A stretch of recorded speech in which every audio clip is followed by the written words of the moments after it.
بسم اللہ الرحمن الرحیم ومن یرتد منکم عن دینہ فمیت وہو کافر فاولئک حبط اعمالهم فی الدنیا والآخرہ واولئک اصحاب النار هم فیہا خالدون ان الذین آمنوا والذین هاجروا وجاہدوا فی سبیل اللہ اولئک یرجعون رحمت اللہ واللہ غفور رحیم۔ سورہ بقرہ دوسرا سورہ ہے قرآن شریف کا، آیت نمبر 217 218 217 کا آخری جز ہے۔ وَمَن يَرْتَدْ مِنْكُمْ عَنْ دِينِهِ، اور وہ تمہیں تمہارے دین سے رد کر دیں گے، نکال باہر کرنے کی کوشش کریں گے، تردید کریں گے۔ فَمَيْتُ وَهُوَ كَافِرٌ، وہ سب ان کی جو موت جو ہوگی وہ کافروں والی ہوگی۔ فَأُولَئِكَ حَبِطَ أَعْمَالُهُمْ فِي الدُّنْيَا وَالْآخِرَةِ، ان کے دنیا اور آخرت کے سارے اعمال ضائع ہو جائیں گے، برباد ہو جائیں گے۔ تو وہ کون لوگ ہوں گے؟ اولئک اصحاب النار، وہ آگ والے لوگ ہوں گے، یعنی جہنم والے ہوں گے۔ تو کب تک رہیں گے؟ ہم فیہا خالدون، وہ ہمیشہ اسی میں رہیں گے۔ ان الذین آمنوا، لیکن جو لوگ ایمان لائے، بے شک والذین، اور وہ لوگ ہاجروا، ہجرت کیا، وجاہدوا، اور جہاد کیا، فی سبیل اللہ، خدا کے راستے میں۔ اولئک یرجعون رحمت اللہ، کیونکہ ان کو خدا کی طرف رجوع کرنا ہے اور خدا کی رحمت ان کے ساتھ ہوگی۔ واللہ غفور الرحیم، اور خدا ہی جو ہے وہ مغفرت دینے والا اور رحم کرنے والا ہے۔ صدق الہ العالمین۔ اعزان گرامی قدر، حقیق عرفان کے نئے پروگرام شان مسیح میں آپ تمام سامعین اور ناظرین کی خدمت میں سلام اور خوش آمدید۔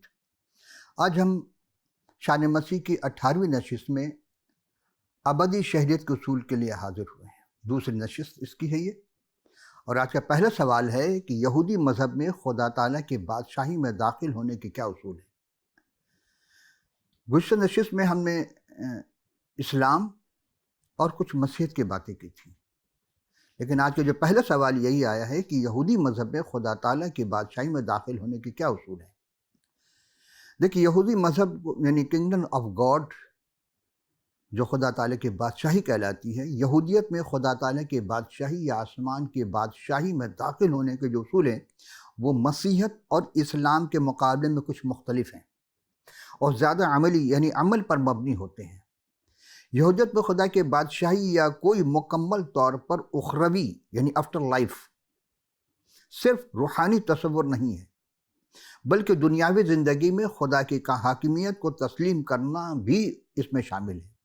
ہاں، یہ ضرور ہے کہ بنیادی اصول جو یہودیت میں خدا کی بادشاہی میں داخلے یا اس کا حصہ بننے سے متعلق ان کے یہاں 6 اصول انہوں نے بنائے ہیں۔ پہلا اصول ہے توحید، مونوتھیزم۔ یہودی کی زبان جو عبرانی ہے، اور یہودیت کا ان کا سب سے پہلا اصول یہ ہے کہ صرف خدا ایک ہے، یعنی خدا ایک ہے، اور اس کے لیے انہوں نے وہاں عبرانی زبان کے لفظ یہوہ استعمال کیا ہے۔ لیکن جو پرخلوص یہودی یعنی عقیدت مند بے انتہا، یعنی عقیدے کے طور پر یہ ورد کرتے رہتے ہیں، اور روزانہ ان کے دعا میں شمع اسرائیل بھی شامل ہے، یعنی وہ یہ پڑھتے ہیں۔ استثناء 6 باب کی 4 آیت میں مرقوم ہے کہ سن اسرائیل، خداوند ہمارا خداوند ایک ہی ہے، یعنی ایک سے زیادہ کوئی خدا ان کا تصور نہیں ہے۔ وہ توحید پرست ہیں اور ان کے یہاں واحدیت کا عنصر بہت زیادہ پایا جاتا ہے، اور یہ تسلیم کرنا کہ صرف ایک سچا خدا ہے اور اسی کی عبادت کرنا بادشاہی الہی کا بنیاد دروازہ ہے ان کے ہاں۔ لیکن ہم جب دیکھتے ہیں تو دوسری بات ان کے ہے وہ توراہ ہے، یعنی توریت کی پیروی لازمی ہے، آبزرویشن آف دا تورا۔ اس میں یہ ہے کہ یہودی عقیدہ میں خدا کی بادشاہی کا حصہ بننے کا مطلب کہ انسان خدا کے 613 احکام جو توریت میں ہے اس احکام کو تسلیم کرے اور ان پر عمل کرے۔ اس میں شامل ہے کہ سبت کو ماننا، خوراک کو یعنی کوشر قوانین سے مطلب کاشروت، صدقہ، عدل، رحم اور روزمرہ کی زندگی میں خدا کی رضا کو مقدم رکھنا۔ یہ سب مل کر ایک شخص کو مالخوت شمیم یعنی آسمان کی بادشاہی کے تابع ہوں گے بناتے ہیں۔ تیسرا ہے توبہ ان کے یہاں۔ اگر کوئی شخص گناہ کرتا ہے تو تشوا یعنی کہ توبہ، تشوا یعنی دل سے توبہ کر کے خدا کی طرف واپس آنا، جس سے توبۃ النصوح کہا جاتا ہے اسلام میں۔ اس کی بادشاہی میں واپسی کا راستہ یہودیت میں خدا کی بادشاہی میں ہمیشہ واپسی ممکن سمجھی جاتی ہے کہ انسان گناہ کر لے، جب توبہ کر کے آنا چاہے آ سکتا ہے۔ اور چوتھی بات ہے دل سے فرما برداری اور نیت، اس کو قوانہ کہتے ہیں۔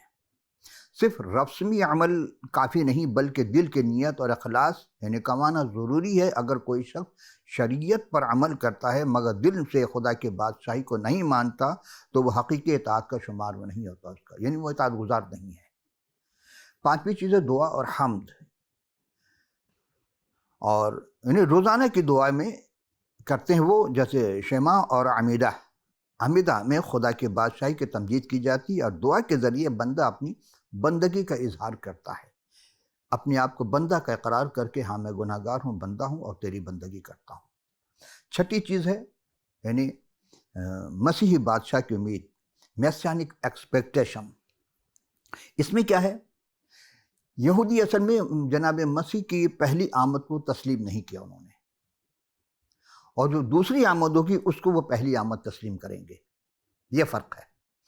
باقی اسلام اور مسیحیت میں مسیح کی پہلی آمد کو تسلیم کیا ہے اور اب دوسری آمد کا انتظار ہے، اور یہودی روایت کے مطابق خدا کی بادشاہی مکمل طور پر اس وقت قائم ہوگی جب جناب مسیح آئیں گے، اور اس کو مسیانک کا آنے کا ان کو انتظار ہے۔ اس وقت تمام قومیں خدا کو پہچانیں گی، یعنی ہر ایک گھٹنا اس کے آگے جھک جائے گا، خواہ وہ زمین کا ہو والوں کا یا آسمان والوں کا، اور یروشلم مرکز ہوگا اور امن و عدل کی حکومت قائم ہوگی۔ اس کا خلاصہ کیا ہے؟ یہودیت میں خدا کی بادشاہی میں داخل ہونے کا یا اس کا حصہ بننے کے لیے ضروری ہے کہ پہلے نمبر پر کہ انسان ایک سچے خدا پر ایمان لائے، یعنی انہوں نے بتا دیا کہ خدا جھوٹے بھی ہے، یعنی بت جو ہے یہ جھوٹے خدا کہلاتے ہیں، لیکن خدا جو ہے وہ سچا ہے۔ دوسری بات اس کی شریعت پر عمل کرے۔ تیسری بات توبہ کرے اور دل سے خدا کی حاکمیت کو تسلیم کرے، روزمرہ زندگی میں خدا کی مرضی کو مقدم رکھے۔ یہ ایک مسلسل روحانی اور عملی زندگی کا راستہ ہے، نہ کہ صرف کوئی نجات کا فوری عمل۔ یہ ان کے یہاں نہیں ہوگا، یہی ساری چیز عمل لے کے جائیں گے۔ یہی چیز اسلام میں بھی تقریباً ملتی جلتی ہے کہ اعمال پر بہت زور ہے، ان کے بھی اعمال پر بہت زور ہے، لیکن ایمان کی باتیں بہت کم ہیں۔ یہودی مذہب کی جو کتابیں ہیں وہ کئی ادوار اقسام پر مشتمل، ان میں کچھ الہامی مقدس سمجھی جاتی ہیں، کچھ تشریحات ہے، قوانین ہے، روایات پر مشتمل ہے، جیسے اسلام میں روایت اور احادیث کی کتابیں ہیں، ان کے یہاں بھی ہے۔ ذیل میں یہودی بنیاد میں مشہور مذہبی کتابوں میں 4 اہم زمروں میں تقسیم کیا گیا ہے۔ عبرانی میں تنخ کہتے یہودیت کی سب سے مقدم کتاب ہے، جسے مسیح یعنی پرانا عہد نامہ کہتے ہیں، اور تنخ 3 حصوں پر مشتمل ہے۔ شریعت کی تعلیم یعنی شریعت ہے، تعلیمات تورا، اور 5 بنیادی کتابیں جو 5 کتابیں موسیٰ کہلاتی ہیں، یعنی وہ 5 کتابیں جو شریعت کی اس کے بارے میں تذکرہ ہے۔ اسی طرح انبیاء کتابیں ہیں، یشوع ہے، قضات ہے، سموئیل 1 اور 2 ہے، سلاطین 1 اور 2، یرمیہ اور یسایہ اور حزقیل، اور 12 چھوٹے انبیاء ہے، ہوشیہ، یوئیل وغیرہ، آموس، وہ سب انبیاء کو مانتے ہیں۔ مکتوبات بھی شامل ہے، لیکن سام یعنی زبور جو ہے ان کے ہاں وہ کتاب بہت زبردست مانی جاتی ہے، اور خوشی کا موقع ہو یا غم کا موقع ہو وہ زبور ضرور پڑھتے ہیں۔ کچھ مکتوبات ہیں جس میں امثال کی کتاب، ایوب، دانیل، راحت، روت اس کو کہتے ہیں، آستر اور نہمیہ اور عزرا وغیرہ بھی ہے۔ اس طرح ہم دیکھتے ہیں کہ یہودیت میں جب کوئی بھی کتاب ہے جو اس کے ماننے والے ہیں، الہامی کتب میں زبانی تورات ہے، اور ایک الہامی کتب ہے، اور مشنا ہے، اور تفسیری روایت وغیرہ، قبالہ ان کے بہت مشہور ہے۔ اب ہم اس سوال کی طرف چلتے ہیں جہاں گزشتہ نشست میں ہم نے اختتام کیا تھا، اور سوال وہاں سے ہم نے چھوڑا تھا، تھوڑا سا ہم رب دے رہے ہیں کہ کیا یہ شہریت جو ہے، یعنی شہریت کی بات ہو رہی تھی، خدا کی بادشاہی میں داخل ہونے کی شہریت۔ تمام دنیا کا دستور ہے کہ اس ملک میں جا کر بود و باش اختیار کی جائے یا وہاں شادی کر لی جائے تو وہاں اس کی شہریت مل جائے گی، لڑکا ہو یا لڑکی ہو، میل ہو یا فیمیل ہو۔ اگر وہ وہاں نہیں رہنا چاہتے، وہ لڑکی اگر شوہر کے ملک میں جانا چاہتی تو اس کو وہاں کی شہریت مل جائے گی۔ یہ انٹرنیشنل لاء ہے۔ لیکن ہم جس بادشاہت کی بات کریں، جس ملک کی بات کر رہے ہیں، جس آسمان کی بادشاہی کی بات کریں، وہاں شریعت پہلے حاصل کرنی ہوگی، اس کے بعد وہاں بود و باش اختیار کر سکیں گے، ورنہ کوئی بھی نہیں جا سکتا۔ اور اس کے لیے پاکیزہ ہونا ضروری ہے، ذہنی طور پر بھی، جسمانی طور پر بھی، روحانی طور پر بھی، نفسانی طور پر بھی۔ تو سوال یہ ہے، جو گزشتہ سوال تھا اسی کو ذرا دہرا رہے ہیں تاکہ کیا شریعت کسی مذہب، قوم و فرقہ یا رسم و رواج سے حاصل ہوتی ہے؟ تو میں نے جواب دیا تھا کہ جی نہیں، بالکل نہیں، یہ شریعت کسی بھی قوم و مذہب، فرقہ یا نسل رسم و رواج سے قطعی حاصل نہیں ہے، بلکہ دل کی تبدیلی ضروری ہے، اس سے حاصل کی جاتی ہے۔ آپ کا تعلق کسی بھی قوم و مذہب سے ہو، کسی بھی زبان سے ہو، کسی بھی خطے سے ہو، دل کی تبدیلی ضروری ہے۔ اور ہم نے نیکودیمس ایک بزرگ گزرے ہیں، 72 عالموں کے استاد تھے، وہ جب جناب مسیح کے پاس آتے وہاں جو کچھ سوالات ہوتے ہیں اس کے بارے میں آپ سے کہا تھا۔ اور چوتھی آیت تھی یہ کہ نیکودیمس نے اس سے کہا، آدمی جب بوڑھا ہو گیا تو کیوں کر پیدا ہو سکتا ہے؟ یہیں سے بات تھوڑی سی آگے چل کے اختتام ہوئی تھی کہ کیا وہ دوبارہ اپنی ماں کے پیٹ میں داخل ہو کر پیدا ہو سکتا ہے؟ اور اس کی تشریح یہ تھی کہ ہم اس آیت پر غور کر سکتے ہیں کہ عام انسانوں کو تو چھوڑیں، میں نے کہا تو 72 عالموں کو استاد بھی محو حیرت ہیں، اور یہاں ہم شان مسیح دیکھتے ہیں کہ انسانوں میں عام لوگوں کے علاوہ، عام لوگ تو عام ہیں بیچارے، لیکن خاص الخاص ہیں، اور خاص الخاص میں سے وہ خواص میں شامل ہوتا ہے وہ شخص نیکودیمس۔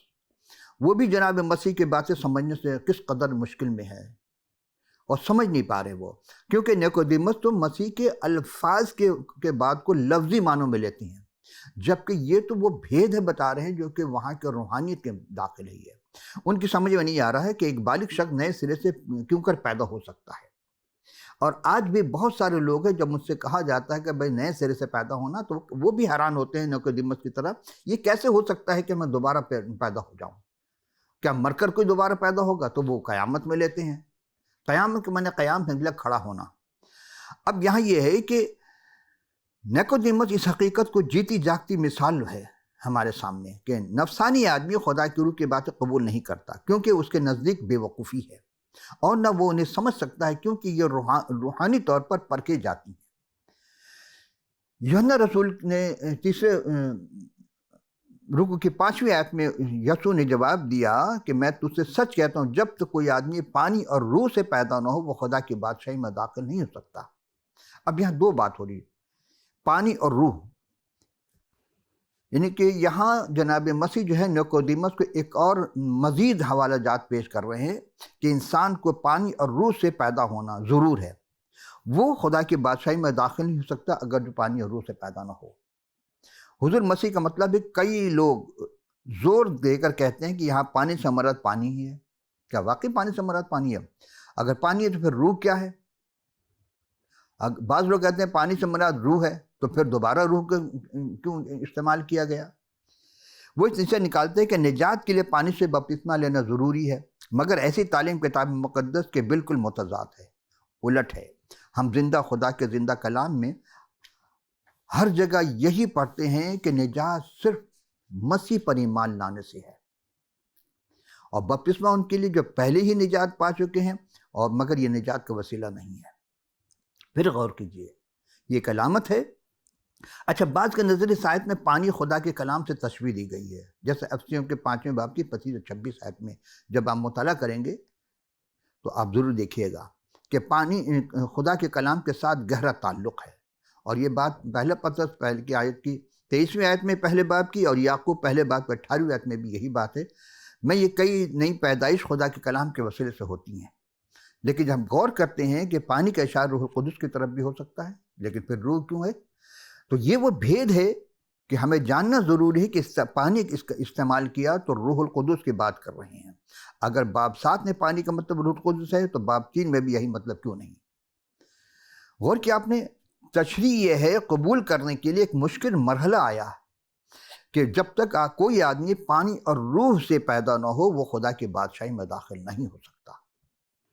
میکڈونل تفسیر الکتاب کے مصنف ہیں، وہ لکھتے ہیں کہ ہمارے نزدیک اس آیت کا مطلب یہی کہ جسمانی یا طبعی پیدائش کافی نہیں ہے۔ اگر انسان خدا کی بادشاہی میں داخل ہونا چاہے تو اس کو روحانی طور پر پیدا ہونے کی ضرورت ہے۔ تو کیا روح نہیں اس کے جسم میں؟ روح ہے، تو روحانی پیدائش پھر کیا ہوگی؟ یہ روحانی پیدائش خدا کے پاک روح اس وقت دیتا ہے جب انسان جناب مسیح پر ایمان لاتا ہے، اسے اپنے شخصی نجات دہندہ قبول کرتا ہے، تو اس کے بعد اس تشریحات کے لیے روح سے پیدا ہوا ہے۔ اس کی اصطلاح میں بھی ہوتی ہے جو آیت 6 اور 8 میں دوبارہ استعمال کیا گیا۔ جب آپ کلام مقدس کو تلاوت کریں گے تو وہاں یہ چیزیں ملیں گی آپ کو۔ خدا تعالیٰ کی بادشاہی کی شہریت حاصل کرنے کے لیے توبہ اور بپتسمہ، یعنی کہ غسل توبہ کے بعد جناب مسیح حقیقی مبارک حالی کا ارشاد فرما رہے ہیں۔ یعنی ارشاد عالی شان ہے جناب مسیح کے مالک نے پہاڑی واز کا آغاز مبارک بادیوں سے آپ نے کیا تھا، اور یہی مبارک بادیاں حضور مسیح کے بادشاہی کی مثالی شہری کی تصویر پیش کرتی ہے۔ یہ خصوصیات ان خصوصیات سے بالکل الٹ ہے جن کی دنیا کو اہمیت دی جاتی ہے۔ دنیا جس کو اہمیت دیتی ہے کہ یہ اہمیت ہے، یہ بہت بڑا یہ اہم بات ہے، لیکن مسیح اس کے بالکل الٹ گفتگو کر رہے ہیں، اس کے متضاد گفتگو کر رہے ہیں، کیونکہ مسیح کے پاس وہ علوم ہے جو عام دنیا والوں کے پاس نہیں ہے۔ دنیا والے کے پاس وہ علوم نہیں ہے، وہ بات سے بات پیدا کرتے ہیں۔ اور متی رسول کے معرفت لکھی گئی انجیل جلیل 5ویں رکوع کی یہ 3ری آیت میں ہے کہ مبارک ہیں وہ جو دل کے غریب ہیں، کیونکہ آسمان کی بادشاہی انہی کی ہوگی۔ اب بتائیے کیسے ہو سکتا ہے جو دل کا غریب ہے اسے بادشاہی ملے گی؟ بالکل زمان سے ہٹ کر لوگ کہتے ہیں تو دل کا غریب ہے، یہ تو کچھ دے ہی نہیں سکتا، جب اس کے پاس ہے نہیں تو کیا دے گا دل سے؟ اور جس کے پاس ہے وہ دل کھول کر دیتا، کہتے ہیں دل کھول کر دے رہا ہے۔ لیکن یہاں مسیح جو ہے وہ خبری بتا رہے ہیں کہ مولا مسیح جو ہے منجر عالمین نے فرمایا کہ وہ لوگ خوش قسمت ہیں جو روحانی طور پر غریب ہیں، مال و دولت کا ہونا نہیں بلکہ روحانی طور پر غریب ہیں، کیونکہ ان کے لیے آسمان کی بادشاہی ہے، وہ کرنا چاہتے لیکن نہیں کر پاتے ہیں۔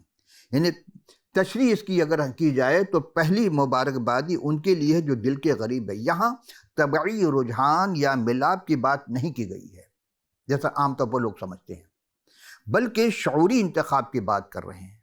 جناب مسیح یہی فرما رہے ہیں کہ دل کے غریب وہ ہیں جو اپنی بے مائگی اور ناچاری کو مانتے ہیں اور خدا کے قدرت کاملہ پر بھروسہ رکھتے ہیں۔ ٹھیک ہے، ہم مجبور ہیں، لاچار ہیں، لیکن خدا تو وہ قدرت والا ہے، وہ قادر مطلق ہے۔ ان کو اپنی روحانی ضرورت اور محتاجی کا احساس ہے، یعنی اگر کوئی چیز مل بھی جاتی تو اکڑتے نہیں، غرور نہیں کرتے عام لوگوں کی طرح۔ کوئی چیز نعمت مل گئی، دولت آ گیا، حسن جوانی آ گئی تو ہر چیز پر ان کا وہ مقابلہ بھی چلتا ہے اور وہ غرور بھی ہو جاتے ہیں، مغرور ہو جاتے ہیں، غرور میں رہتے ہیں۔ تو وہ کہہ رہے ہیں کہ اپنی روحانی ضرورت کو محسوس کرتے کہ ہمارے لیے کمی ہے روح میں، لیکن وہ جانتے کہ خدا قدوس ہے، وہ یہوہ رافع ہے، وہ ہماری اس بیماری کو، یہ مصیبت کو دور کرنے کی پوری قدرت رکھتا ہے۔ کون؟ خدا ذوالجلال۔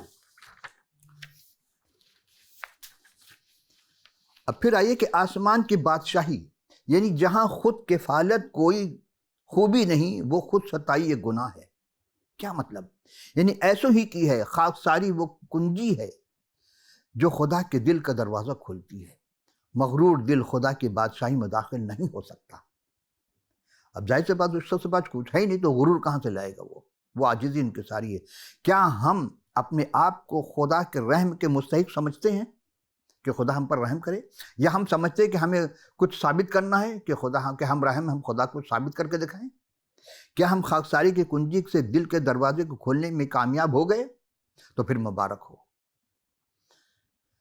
چوتھی آیت میں، اسی 5ویں باب کی چوتھی آیت میں دوسری مبارکبادی کہہ رہے ہیں کہ مبارک ہیں جو غمگین ہیں کیونکہ وہ تسلی پائیں گے۔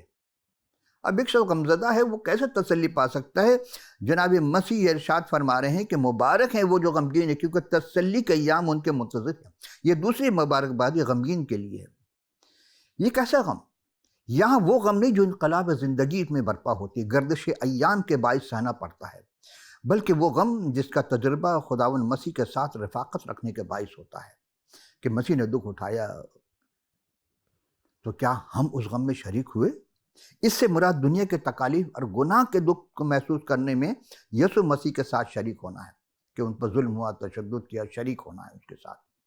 اگر آپ کے ساتھ، ہمارے ساتھ بھی وہی تکلیف ہو، وہی دکھ درد ہو، تو پھر اس لیے نہ صرف اپنے گناہ کا غم بلکہ دنیا کے غم و حالی کا غم ہوتا ہے کہ ہم نے تو توبہ کر لی، اب اس کی فکر ہے کہ لوگوں کو بھی اس آگ سے بچایا جائے، وہ خدا کے حضور لائے جائے تاکہ وہ بھی اس شریعت کے حقدار بن سکے۔ دنیا کے نجات دہندہ کو رد کرنے کا غم کہ لوگوں نے دنیا کے نجات دہندہ نے مسیح کو رد کر دیا۔ زبان سے تو کہتے ہیں کہ ہم مانتے ہیں، اس وقت مسیح نے کہا تھا یہ تو زبان سے کہتے ہیں خداوند خدا، لیکن دل سے تسلیم نہیں کرتے۔ آج بھی وہی نوبت ہے، اور ان کے رحم کو رد کرنے والوں کا حشر کا غم شامل ہے کہ حشر میں ان کا کیا ہوگا، اور غمگین اور ماتم کرنے والوں لوگوں کو آئندہ ایام میں تسلی ملے گی۔ اور یہ بات جب مسیح نے کہا کہ تسلی ملے گی، تو مسیح نے جو بھی الفاظ کہیں وہ کہیں نہ کہیں پیچھے پرانا عہد نامہ کا کوئی نہ کوئی حوالہ ضرور دیا ہے اس میں، ان کے الفاظ میں۔ مکاشفہ 21 باب کے چوتھے میں ہے کہ اس روز خدا ان کی آنکھوں سے سب آنسو پوچھ دے گا۔ تو کیا وہاں یہ جسم ہوگا، یہ مادی بدن ہوگا؟ نہیں ہوگا۔ اور اس جملے کا مطلب یہ نہیں کہ آسمان میں آنسو ہوں گے، نہیں، بلکہ شاعرانہ انداز میں کہا گیا آنسو نہیں ہوں گے۔ ایماندار اسی جہان میں غموں اور دکھوں کو پورا کر لیں گے، جبکہ بے ایمانوں کے لیے آج کا غم ابدی غم کا صرف ایک عکس ہے۔ وہاں ان کے لیے کچھ بھی نہیں ہوگا، لیکن جو ایماندار ہوں گے ان کو تسلی دی جائے گی، تشفی دی جائے گی۔ یہاں دکھ اٹھا چکے۔ متی رسول کے معرفت لکھی گئی انجیل جلیل 5ویں رکوع کی 5ویں آیت میں ہے کہ مبارک ہیں وہ جو حلیم ہے، کیونکہ وہ زمین کے وارث ہوں گے۔ اب تو لوگ تو ختم ہو چلے گئے، مر گئے، اب کیسے وارث ہوں گے؟ آئیے دیکھتے ہیں۔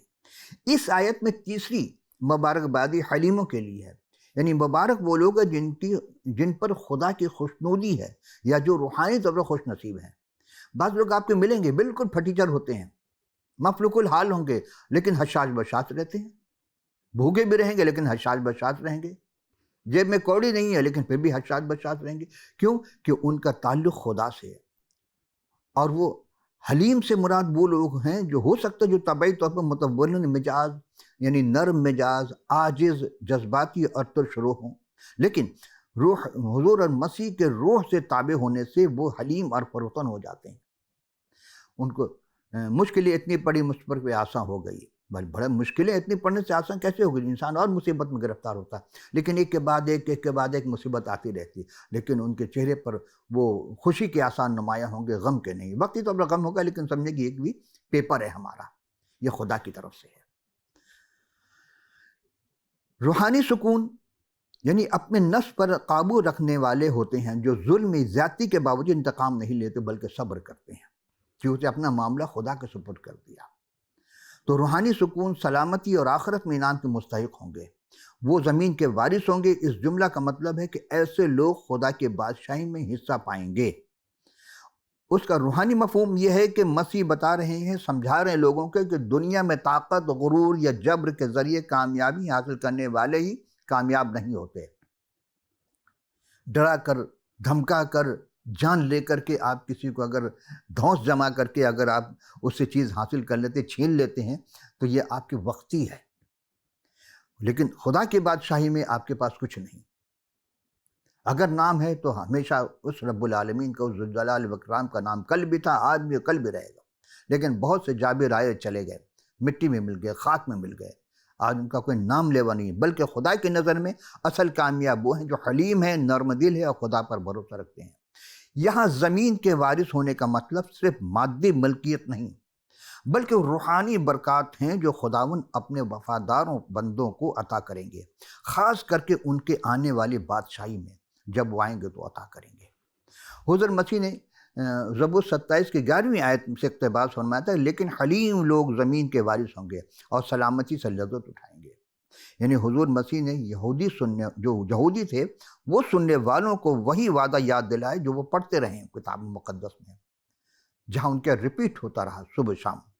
یاد بھی دلایا کہ فروتنی اور خدا پر اعتماد کا انعام ہمیشہ دائمی ہوگا۔ دنیا عارضی جگہ ہے اور یہاں کی ہر چیز عارضی ہے، وہ ابدی جگہ ہے اور وہاں ہر چیز ابد تک ملتی رہے گی۔ اس کا عملی اطلاق کیا ہوگا؟ جو لوگ عاجز رہتے ہیں وہ دوسروں کو دل جیتتے ہیں اور معاشرے میں امن کا ذریعہ بنتے ہیں اور خدا کے قریب ہوتے ہیں. یعنی دنیا کی حاکمیت، تکبر، طاقت کو ترجیح دیتے ہیں جو لوگ، لیکن خدا نے فرمایا کہ وہ لوگ حلیم ہیں، دراصل اصل فاتح ہیں، انہیں ابدی زندگی کے برکات ملیں گی. آج پاکستان میں نمرود ہے، شداد ہے، فرعون ہے، اور بھی لوگ آئے اور اپنا اپنا کارنامہ کر کے چلے گئے، دنیا میں اپنے آپ کو خدا کہلوائے. آج کہاں ہے؟ ان کا سر سے پوچھے اے کاش ہے سر، بول تیرا تاج کہاں ہے؟ سب ملیا میٹ کر دیا خدا نے. اگر تاج ملے گا تو جناب مسیح کے ذریعے مل سکتا ہے. میں ایک روحانی سچائی کی تعلیم دیتی ہے. کون سی؟ یہ جو آیت ہم نے تلاوت کی آخری، بس یہی، یعنی 5ویں رکوع کی 5ویں آیت جو ہے، یہ روحانی سچائی کی تعلیم دیتی ہے کہ خدا انہیں بلند کرتا جو خود جھکاتے ہیں. حلم کا مطلب ہے کہ اپنے آپ کو ناچیز اور خاکسار مان لینا. حلیم اگرچہ دوسروں کا دفاع اور خدا کی خاطر شیر ببر ہو جاتا ہے، وہ حق کی خاطر لڑ پڑتا ہے، آسرا نہیں کرتا سامنے کتنا بڑا ہے، مگر جب اس کے اپنے حق کا سوال ہو تو وہ نرم مجازی اور بردباری کا مظاہرہ کرتا ہے. یہ آیت ہمیں عاجزی، برداشت اور نرمی اپنانے کی دعوت دیتی ہے تاکہ ہم نہ صرف زمینی امن کا باعث بنیں بلکہ آسمانی بادشاہی کے بھی وارث بن سکیں. آمین. آئیے، اس وقت حلیم زمین کے وارث نہیں ہیں پھر، لیکن جب شاہ اعظم، بادشاہوں کا بادشاہ، حاکموں کا حاکم، وہ جب جلوہ فروز ہوں گے، یعنی مسیح منجی کی آمد ثانی ہوگی اور وہ آ کر زمین پر 1000 سالہ بادشاہی کریں گے تو امن اور خوشحالی کا دور دورہ ہوگا. اس وقت حلیم صحیح معنوں میں زمین کے وارث ہوں گے. تو آپ میں سے کون ہے جو زمین کا وارث بننا چاہتا ہے؟